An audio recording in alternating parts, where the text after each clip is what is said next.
Hi, it's Kirsty. Today I'm going to speak about relationship OCD. I think that videos about specific themes can be helpful in terms of looking at the ways that you can tackle the acceptance part of the OCD recovery, the cognitive part, changing your beliefs. I do also think they can be helpful with, targeted exposures as well. I'm not going to go into too much detail about exposures that I did to help me with my ROCD, because I do think that's something that needs to be discussed and planned out with your therapist or OCD coach or whoever you're working with. But I wanted to give some tips about how I navigated my way through the various difficulties that come up with ROCD. And I'm mostly going to talk about ROCD in relation to romantic relationships, but relationship OCD can target all other relationships in your life, not just your romantic partner. So it could be children, about, whether you love your child enough and doubts about that kind of thing. Or in my case, I also experienced my ROCD targeting my relationships with my friends, my family members, even family members who have passed away. And quite bizarrely also, but I should imagine other people have had this. If not, maybe it is just me, towards my dog as well, who is the absolute apple of my eye, very much wanted dog. I've even doubted if I love him enough. So that's, it can go to all areas, but for this video, I am going to focus on romantic relationships.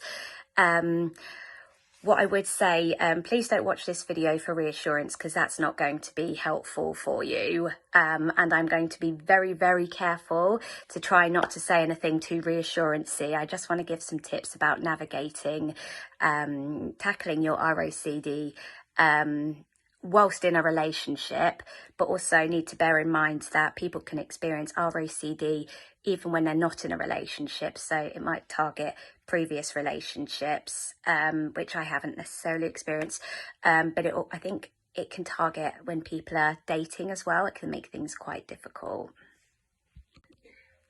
With ROCD that targets romantic relationships, whether that is in the relationship that you're in, or whether it's about, people that you might be dating, I think generally the fear that fuels it is probably not dissimilar. So it's kind of, when you're looking at the acceptance part of relationship OCD, to help you be able to leave the thoughts there and reduce the rumination, reduce the anxiety around it. In my experience, it was tackling two different parts. So firstly, the implications of, having to end the relationship. So firstly, it probably gets our attention when we start having the thoughts, because we don't want to end the relationship. So it's, the fear of how awful it would be, to lose the relationship and be on your own. That was a kind of a big thing fueling it for me, is how awful and sad it would be. So it was tackling the fact that personally, I lived for 29 years before I met my partner, and I still function perfectly well every day. And I have had previous breakups which I came through. The world didn't collapse upon me. It wasn't the end of the world as I know it. So it's basically, tackling it from that way, going into more details about, the things that you can do. Even if you were feeling extremely sad, having broken up with your partner, you'd still be able to, and go and meet up with your friends. You still be able to, go watch a good film that you like, pamper yourself or exercise, and, do the other things that you like to do. Yes, you might be doing that whilst feeling sadness. But that's actually preferable to constantly torturing yourself, internally with OCD. And by the way, that's not me saying break up with your partner. This is all hypothetical. It's just if, there is a fear about losing your partner fueling your OCD, you need to tackle that fear and the rationality of it. On the flip side, once you're kind of working on that, your OCD might start throwing things at you like, but if you stay, what does this mean about you? You're having, you know, when we're having these intrusive thoughts, you know, whatever your brain might come up with, you know, you might then have thoughts that, well, if you're staying in a relationship whilst having these thoughts, what does that say about you? Are you weak? Are you only staying with them because you're too scared, or whatever it's saying? You're then working on tackling accepting yourself regardless of, you know, your reasons for staying in your relationship, because you don't want to end a relationship because of OCD. OCD doesn't get to call the shots like that. I think an aspect fueling quite a few of the OCD themes surrounding relationship or sexuality or identity or something is this kind of obsession almost of just, you know, authenticity and all of that. Like OCD kind of sets strict rules for you that you have to stick to in order to be authentic. But actually, what could be helpful is, firstly, why don't you just relook at what authenticity means to you?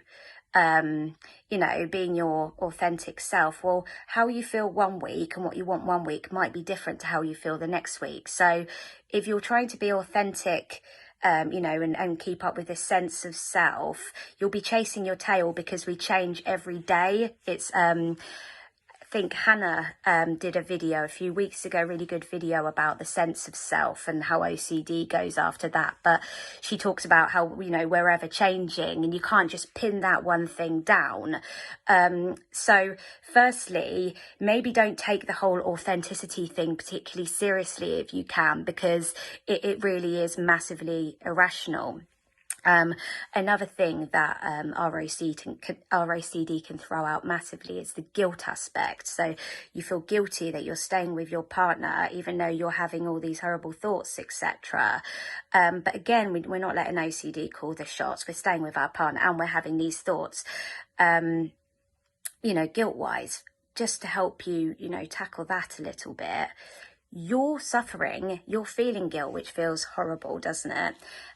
You're suffering, you're sad because you're having these thoughts, you're anxious because you're having these, you're the one that's suffering, whether it's OCD or not. You're not enjoying the situation, you're the one that's suffering.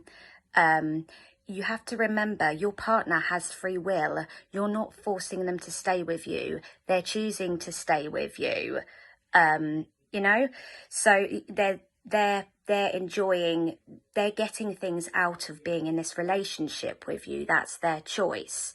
You can't be responsible for their decisions. So if you can let go of that, you know, overt sense of responsibility as well over time, that will really help with the level of guilt.